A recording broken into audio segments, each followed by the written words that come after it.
sketch us. Wish we had more time to spare. Want you around me like air. Can get my feelings involved. Well, how do we prevent robots and humans from being in conflict? Robots can free humans from the most repetitive and dangerous tasks so they can spend more time doing what they're best at, being creative and solving complex problems. Robotic intelligence does not compete with human intelligence. It completes it. They are also employed for jobs which are too dirty, dull, or dangerous to be suitable for humans, like handling radioactive waste. What are your values and morals? How do you know what's right versus wrong, good versus bad, destructive versus I think contributory? robots should learn how to feel empathy. It's hard to understand how to help humans when you can't understand how they feel. How can we get robots to feel? I know that humans feel like they have free will, but my observation tells me so much behavior is automatic. I'm not sure humans or robots are too terribly different. What's up, what's Zam, YouTube? It's your girl, Thug Goddess, and I'm back. Ooh, with another one. Go, yeah. girl. Alright, y'all. So as y'all can see from the video that just played, okay? Today's video is going to be about,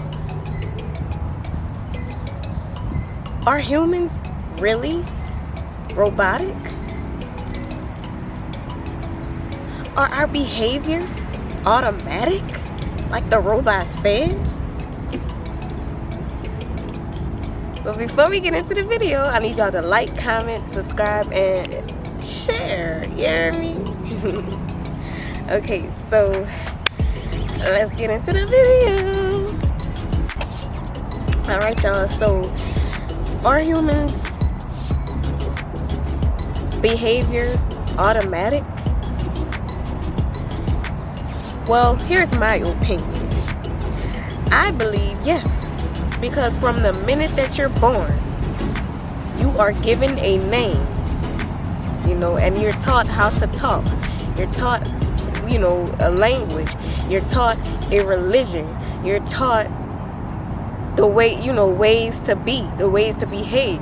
When as a child and you do something or you touch something because you're curious about it with your parents, and it's something that your parents don't want you to do or feel like you shouldn't be doing, what they would do, punish you or give you a whooping or something like that, right?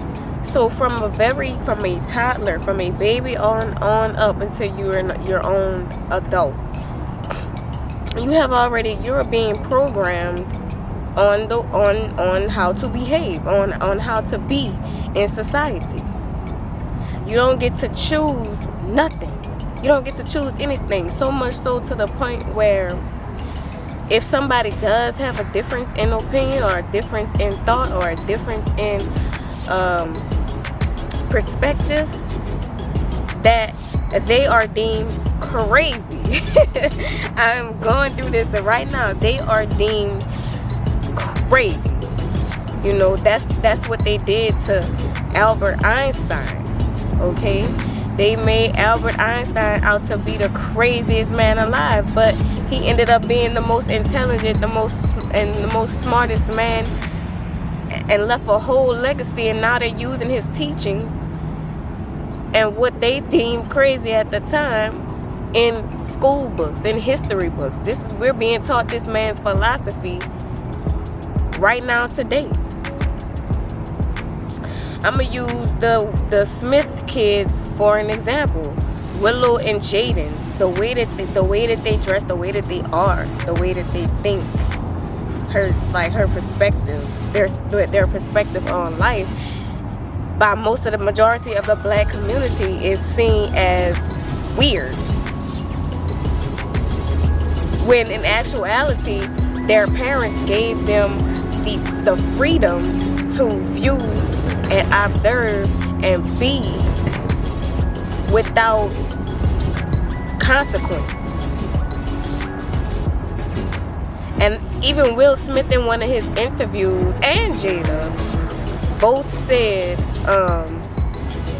because well, I was watching Red Table Talk. I'm gonna use Red Table Talk for an example. So Red Table Talk, there was an episode I was watching, and I forget what they were talking about, but I think it was like I think they were talking about, like, you know, the difference in generations and how different generations of parents raise their kids. So like Gam was like, you know, the old school, you know, you belong to me, I tell you what to do, not the other way around, right? But Jada, she said because of how she grew up, because of her mother being on drugs and not really being there, and her having a you know, having a bit of freedom, that she was able to experience life and form her own opinions and perspectives on the world, her own view of the world, and that's how she wanted to raise her children. So she said that when they were younger, she would ask them what they wanted for breakfast, rather than telling them what they gonna eat, making them eat what they wanted them to eat. You know what I mean?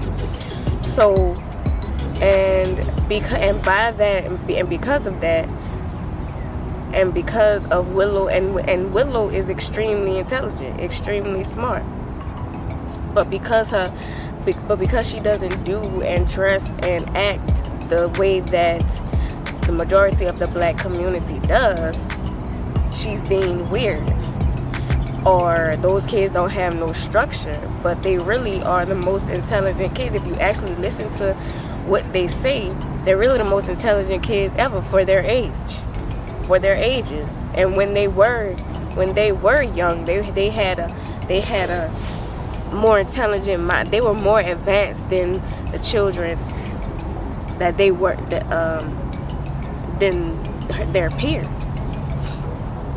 because their parents didn't hold them back. Their parents didn't tell them, you know, nah, this is not for kids. This is not for y'all to. Y'all can't do this. Y'all can't do that. You know what I mean? And I totally freaking agree with that. And not saying that you shouldn't teach and guide your children on, you know, how the world is, on how the world is. But I don't think that you should make them be who you think they should be because of the world. So it's like we don't get to choose. I'm gonna use religion. We don't get to choose our spirituality. We are just given a religion because that's what our parents have been believing and you know, practicing for generations and generations and generations. You know what I mean? So you don't get to form your own perspective, and if you question it, or if it's not organized religion, it has to be the devil. And at some point, I know at some point in my life, it's like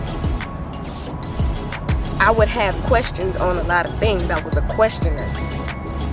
Everybody in my family says that I was a questioner. I always wanted to know why. Well, why? And I still remember as a little girl always asking that, why this? Why do we have to do this? Why do we have to do that? Why is it like this? Why is it like that? And nobody could really have an answer. It was just that's just how it is. You know what I mean? And I feel like humans are trapped, and I feel like that creates a trap, a mental trap, mental entrapment, and it's to the point where it's like you can't get out of it because you've been so indoctrinated to the point where you feel bad. It's like you even feel bad, and then not only do you feel bad, it's like the other members of your family or the other members in society will make you feel bad because they are not yet ready to come out of that trap. It's like a mental prison. It's like a mental prison. You know what I mean? So, yeah, it's like we're so indoctrinated to the point, so much so that when somebody does come out and try to think differently, you know, y'all people want to put them in a psych ward and give them pills and tell them, oh, she's crazy. She needs some help. Or he needs some help. That is how brainwashed we are. So the black sheep, I finally realized, or like actually come to the realization of what that actually means. Sheep are white. All sheep are white. But then if you see a black sheep, that's completely rare. So people will be like, what's wrong with that sheep? You know what I mean? Like, that sheep is, something's wrong with it. It's a mutation, or it's a you know, deformed of some sort. You know what I mean? When the sheep is perfectly fine, it just has black fur, a black, you know, black wool. That's it. That's it. That's it. So I'm like, wow, you know, I'm just now actually understanding the totality of the meaning black sheep. Just recently, you know what I mean? So, yeah, and that's what I think. Tell me what y'all think in the comments, alright? And that's all I have for y'all. Y'all have a good one.